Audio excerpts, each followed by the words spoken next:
Amen.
Imani ni kitu cha ajabu, hata mgonjwa ukiambiwa kunywa utakunywa tu.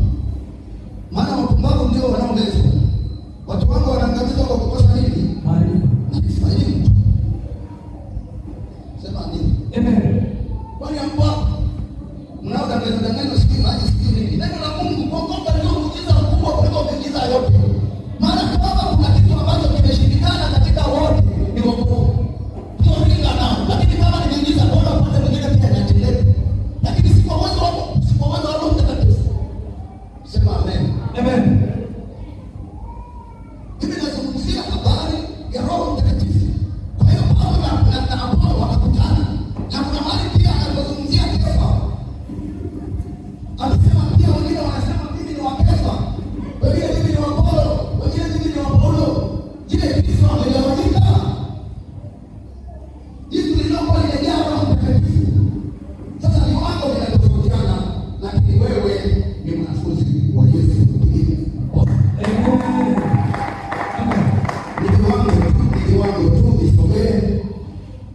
Na Roho Mtakatifu kazi yake kubwa ni kukusaidia katika mambo ya kimungu uyaelewe na uishi katika mambo hayo ya kimungu. Narudia tena. Kazi ya Roho Mtakatifu ndani ya mwamini ni kumsaidia kuyaishi mambo ya kimungu. Ni kumsaidia. Anaweza kukusaidia katika mambo mengi. Na ninaweza kupata nafasi kuyataja. Maana na dakika chache ili tumalize ibada tukianza. Yohana 15 mstari wa 26. Kazi kubwa ya Roho Mtakatifu. Naomba andika hivi. Wewe unafikiri si karama si ndio wanakusaidia kukupa karama. Yaani kubwa ni kukusaidia katika maeneo yote ya Mungu. Yeye ni wa kukusaidia. Kitabu cha Yohana sura ya 15 mstari wa 26. Lakini ajapo huyo msaidizi nitakayempelekea kutoka kwa Baba, huyo Roho wa kweli atokaye kwa Baba, yeye atanishuhudia. Huyo Roho, huyo msaidizi ambapo ndio anakuwa wa kweli, anakusaidia katika mambo ya kimungu, mambo ya kupambana na dunia hii, mambo ya kupambana na ulimwengu huu. Anakusaidia ili uweze kuyashinda, ili uweze kuyashinda. Anakusaidia kukupa nguvu. Kusoma kitabu cha Matendo ya Mitume 1:8 anasema mtapokea nguvu. Anakusaidia kukupa nguvu za kimungu za kuweza kupambana na hali yoyote na uweze kushinda. Anakusaidia kusoma neno na kuelewa. Anakusaidia kitabu cha Warumi sura ile ya 8 mstari wa 26. Anakusaidia kuomba. Maana hatujui kuomba ipasavyo. Mwili haujui. Ndio maana kumwambia mtu aombe kwa dakika 10 au 15 kwake ni jaribu. Maana Roho Mtakatifu ndiye anayeweza kumsaidia aombe kwa muda mrefu. Ndio maana tukija kwenye dini za watu tumepewa kanuni. Mmoja kile anaomba, simama. Anasema simama tuombe. Unaona walivyochezewa na shetani. Simameni tuombe. Anayeomba ni mmoja. Akimaliza anasema ya kwenu ni hili. Semeni Baba yetu uliye mbinguni. Ile ya Mungu. Maana hawajui Bwana Roho Mtakatifu. Anapomaliza Baba katika jina la Yesu ili kusanyiko na kwako siku ni amen. Sasa nyinyi endeleeni na hili. Baba yetu uliye mbinguni. Nani Bwana Mungu hata wakiwa nyumbani hata wanajua wakilala waseme tu Baba yetu uliye mbinguni. Hili ilikuwa ni wakati Roho Mtakatifu hajaja. Lakini Roho Mtakatifu akija anatusaidia kuomba. Mwambie mzee unaomba Baba yetu uliye mbinguni. Sio mbaya. Yeye unaposema kwa uwezo wa Roho Mtakatifu Baba yetu uliye mbinguni. Sasa Roho Mtakatifu anafafanua hapo. Unaweza kwenda risali moja kwa Baba yetu uliye mbinguni. Jina lako litukuzwe kama linavyotukuzwa hapa duniani. Litukuzwe linavyotukuzwa mbinguni, litukuzwe na wapi? Na duniani. Sasa acha. Unakwenda risali moja. Maana Roho Mtakatifu ndiye anayesimama katika nafasi. Wewe ni baba, katikati ya mababa hakuna baba kama wewe. Wewe ni Mungu, hakuna Mungu kama wewe.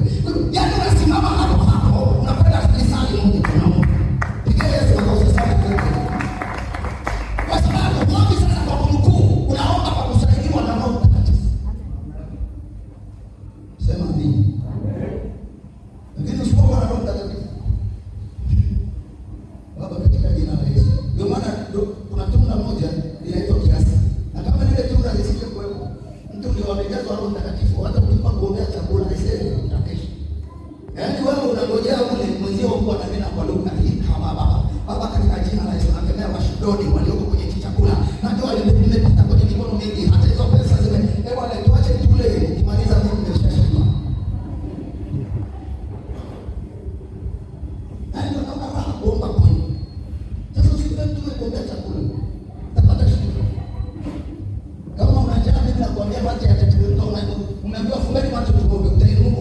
Utakuta nacho ataangalia ili hajamaliza. Hapana. Mwenzio ndio mwisho unasikia Roho Mtakatifu. Maana unaomba kwa muda mrefu kidogo Roho Mtakatifu anawacha. Angalia kama baba. Bwana yuko kwenye chakula tena na asante Bwana kwa kunipa nguvu ya kupata chakula. Asante Bwana kimekuja mezani. Asante Bwana kwa aliyefika. Asante Bwana. Bwana hebu tuache tule. Sasa ndio vitu vingine hapa kanisani. Unakuta mtu mwingine tuna ratiba nyingi. Ndio anajifunzia kuomba hapa maana ni changa. Hii haya kuomba yote ndio kuomba sana sio hivyo ni changa. Nenda kaombe mwenyewe huko ana. Tuna ratiba nyingi. Sasa usipoje kuchunga kanisa acha.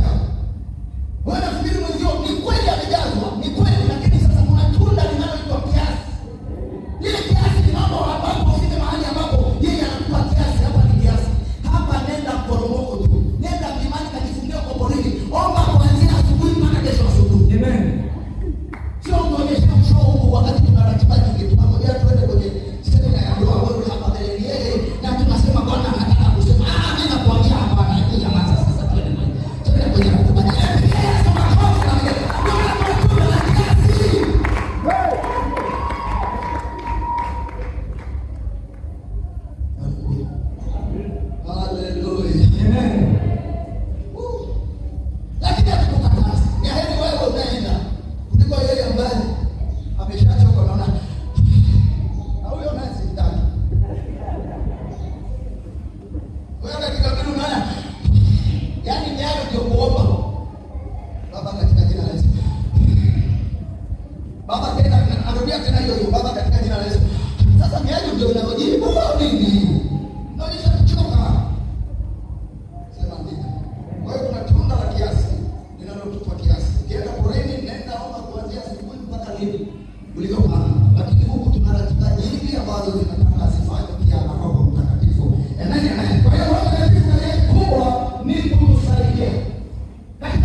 Basi hawa walipokuwa wakimfanyia Bwana ibada na kufunga, Roho Mtakatifu akasema, nitengeni Barnaba na Sauli kwa kazi ile niliyowaitia. Roho Mtakatifu akanisaidia ile kundi lililokuwa limefunga na kuomba. Aliwasaidia kuwaambia nitengeni fulani. Vinginevyo wangemtengea. Ndio maana unapokuta habari ile ya Matia, hakuna roho aliyesema pale. Wewe sijui unanielewa. Pale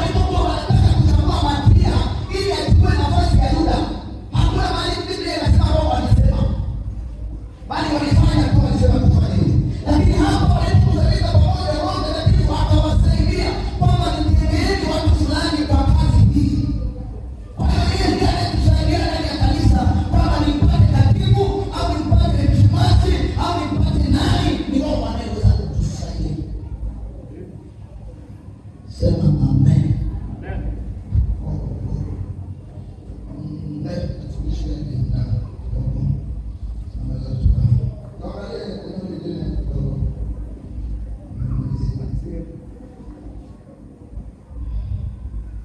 Nimesema anakusaidia kuwa huu Matendo 1:8, anakusaidia kuwa na tabia za kimungu ambayo tunaita tunda la Roho, ambazo tabia za kimungu zinapatikana katika 5:22, ambazo ni tabia za kimungu. Roho Mtakatifu anakusaidia kuwa nazo.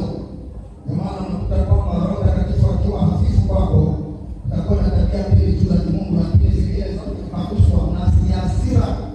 Hana kusaidia labda kutoa haki ni kwenye kupenda, kwenye kuwa mvumilivu, hapo hajaweza kukusaidia. Ndio maana ndoa nyingi zinaharibika kwa kwenye ndoa. Anatakiwa tabia zote za kimungu tisa aziingize ndani mwako. Akusaidie. Pale kuna tabia tisa ambapo ukielekea nini? Tunda la Roho. Yote ya kimungu yako pale. Hebu angalia, unaenda kidogo kwenye uwepo wako mwenyewe. Angalia ni tabia gani zinazokuwa zinagongana na wewe pale. Na tabia gani ambazo tayari umeshazi Mungu. Uwe mwaminifu, uwe kama wale wanafunzi wa Paulo walisema wala hata kumsikia Roho hajasikia. Na wewe ufike mahali soma hapo. Muda sio. Tabia ya kwanza upendo. Upendo huvumilia. Upendo hauhesabu mabaya. Mara ngapi umesema fulani alivyonitendea na wewe unasema naye roho. Yaani manake ile tabia ya kwanza ya Mungu. Mungu anaitwa Mungu ni pendo. Na Mungu ndio maana hashindwi na jambo lolote. Upendo haushindwi na kitu chochote. Sema amen. Upendo haushindwi na kitu chochote. Zile ni tabia za Mungu zinazoingia ndani mwako kwa njia ya Roho Mtakatifu. Na ile upendo ndio unaobeba karibu zote zinabebwa na upendo. Upendo hauhesabu nini? Mabaya. Upendo huvumilia nini? Lokole. Niangalie.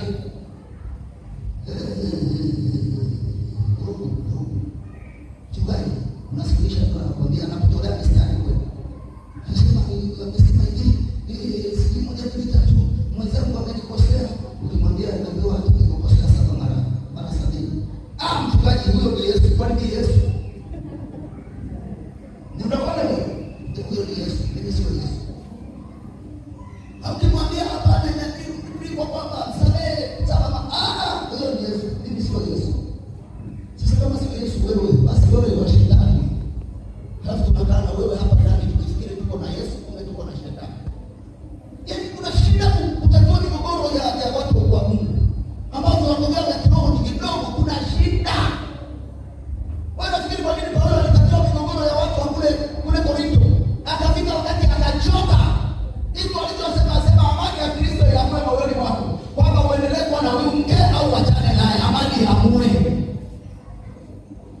Maana mistari mingi ukipelekea kwa anakwambia hebu nenda mstari fulani kuna mamazuka. Watakatifu haleluya. Watu wa Mungu haleluya. Najua neno la Mungu alirudi kule. Kuna mali linakugusa hapa. Amen. Hapo tu kwenye tabia tisa hapo soma. Ipo ambayo inakupa shida wewe hapo. Ipo. Zeta hiyo haipo kweli hapo. Tunda la Roho, upendo, sijui nini. Ni tabia za Mungu ziko hapa. Ndio kwa pamoja. Kuimba utaimba, kuhubiri utahubiri, kuna kanini kamwimba kako hapo. Ukiangalia kama hasira. Nataka saa nyingine nafufuka. Nilikuwa nimekufa lakini hasira kananifahamisha nifufuke mkono kila hivi kwa sababu roho yuko kidogo. Ndio unataka ukiwa mkono. Na sasa akiwa hayupo mkono unakuta unaangukia kwa huyu. Alafu kesho unasema naweka mikono hivi. Unaweka mikono hivi piga mtu gani?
Nilipomwona nilimwambia kwa sababu unajua nimetubu toba ya kweli. Wengine wakasema mmeelewa na mlezi wale ambao wanaogoja kwa Pentecost. Unaelewa na mlezi angekudanganya tu unaona tunataka nipombe tena.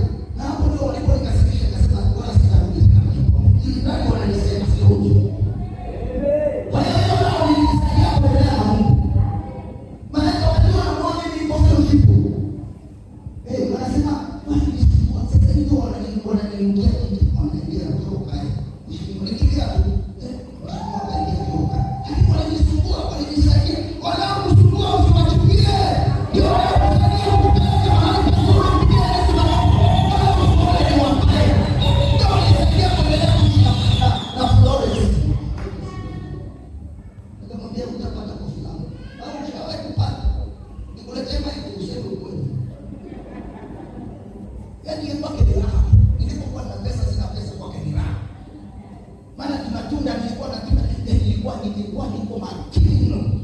nikamwambia, nasema na Biblia usiwe, nikamwambia mimi maisha yangu hayatategemea askofu, mchungaji, baba yako, baba yangu, mama yangu, kaka yangu, Yesu baba yangu, maisha yangu. Nilisema kwa Biblia usiwe. Sio kwamba unasema maushuhuda ya uongo hapa. Kama hujasema kitu usikie kwa kile chako kuna ili kutufurahisha. Mimi sikufurahisha kwa sababu naamini kwa usiongeze wala usipunguze. Sasa kumbe angeolewa na mtu mwingine ambaye sio saizi yake, akipatishwa tabu. Mwingine saizi aliyotaka kuolewa naye wamekufa, ingekuwa ya nini gani haraka. Mimi sasa niko na Yesu, tunadunda, tunakula mema yake. Haleluya. Rekodi tu basi. Sema amina. Sasa nimeondokezea kwenye ndoa tu. Bado ndoa yuko tukutane naye hapa. Kwa nini ambaye ni mkuu kwenda? Alafu tutakutana huko. Pigeni Yesu makofi. Vijana wewe. Mabinti je? Mpo mabinti? Mabinti mpo? Mpo. Sauti ya kugamuda kwa watu. Hai. Mungu awape kwa jina la Yesu. Kwa hiyo mimi na migogoro ilikuwa mingi ndani ya waamini, kwa sababu Roho Mtakatifu ni kiwango chake ni kidogo mno.